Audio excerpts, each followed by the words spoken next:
ఆంధ్రప్రదేశ్లో బీసీలకు మేము చేసినంత గొప్పగా ఎవ్వరూ చెయ్యలేదు అని గత ప్రభుత్వము అంటే వైఎస్ఆర్సీపీ చెబుతోంది. ప్రస్తుత ప్రభుత్వము ఈ 2.5 ఏళ్లలో బీసీల కోసం మేము ఎంతో చేశాము, పైగా ఇప్పుడు బీసీల రక్షణ చట్టాన్ని కూడా తీసుకొస్తున్నాము.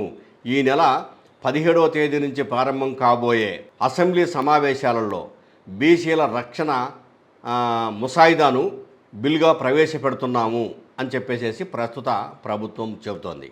ఈ మేరకు ఈ నెల 5వ తేదీన విజయవాడలోని మురళీ ఫార్చ్యూన్ హోటల్లో ప్రభుత్వ ప్రజాప్రతినిధులు ప్రత్యేకంగా అంటే బీసీ ప్రభుత్వ ప్రజాప్రతినిధులు ప్రత్యేకంగా సమావేశమై బీసీల భద్రత కోసం ప్రవేశపెడుతున్న ముసాయిదా బిల్లు, వాళ్ళ సంక్షేమం, ఇంకా బీసీలు ఈ రాష్ట్రంలో దాదాపు జనాభాలో సగభాగం ఉన్నందున ఇప్పటి వరకు మత్స్యకారులకు చేసిన సహాయం కానీ, చేనేతలకు చేయబోతున్నటువంటి సహాయం కానీ, ఇంకా వివిధ వృత్తుల్లో ఉన్నటువంటి వాళ్లకు బీసీలకు ఏమేమి చేశాము అని చెప్పటానికి చర్చించుకునేందుకు ఆంతరంగిక సమావేశం జరిగింది. ఈ సమావేశంలో బీసీ మంత్రులు సవిత, అచ్చెన్నాయుడు, కొల్లు రవీంద్ర, అనగాని సత్యప్రసాద్, కొండపల్లి శ్రీనివాస్, అలాగే ఇంకా బీసీకి సంబంధించినటువంటి అందరూ ఎమ్మెల్యేలు ఈ సమావేశంలో పాల్గొన్నారు.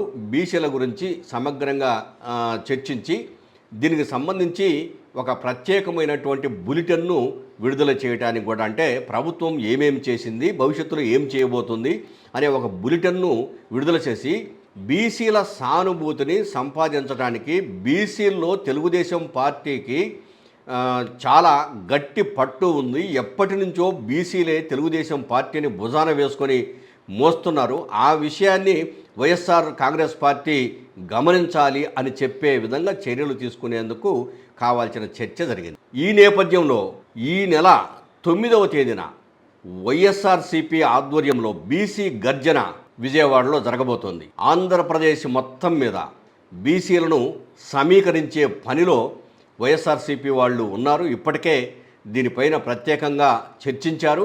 బీసీ గర్జన ఈ నెల 9వ తేదీన వైఎస్ఆర్ కాంగ్రెస్ పార్టీ ఆధ్వర్యంలో నిర్వహించబోతున్నారని తెలుసుకున్న సందర్భంలోనే తెలుగుదేశం పార్టీకి సంబంధించినటువంటి మంత్రులు, ఎమ్మెల్యేలు ఈ ప్రత్యేక సమావేశాన్ని విజయవాడలో నిర్వహించి వైఎస్ఆర్సీపీ బీసీ గర్జనను ఎలాగైనా కొంతవరకైనా నిరోధించాలి, అందుకోసం ఎమ్మెల్యేలుగా మనము మన నియోజకవర్గాలలో లేదా మంత్రులుగా మన నియోజకవర్గాల్లో ఏ విధంగా బీసీలను లేదా ఆ జనాభాను వైఎస్ఆర్సీపీ సభలకు, ఆ సమావేశాలకు, గర్జనకు వస్తున్న జనాన్ని రాకుండా అడ్డుకట్ట వేయాలంటే మంత్రులుగా, ఎమ్మెల్యేలుగా మనం ఉన్నాం కాబట్టి కనీసం మన నియోజకవర్గాల నుంచైనా ఆ విధంగా బీసీలను రాకుండా నిరోధించాలనే ప్లాన్ ఒకటి తెలుగుదేశం పార్టీ చేసింది. దానిని ఏ విధంగా అధిగమించాలనే ప్లాన్లో వైఎస్ఆర్ కాంగ్రెస్ పార్టీ ఉంది. మొత్తం మీద అటు వైఎస్ఆర్ కాంగ్రెస్ పార్టీ, ఇట్లా తెలుగుదేశం పార్టీ, 2 పార్టీలు, ఇట్లా ప్రభుత్వము అంతా కలిసి బీసీలకు మేమెంతో చేస్తున్నామని ఎవరికి వాళ్ళు చెప్పుకునే ప్రయత్నాలలో ఉన్నారు.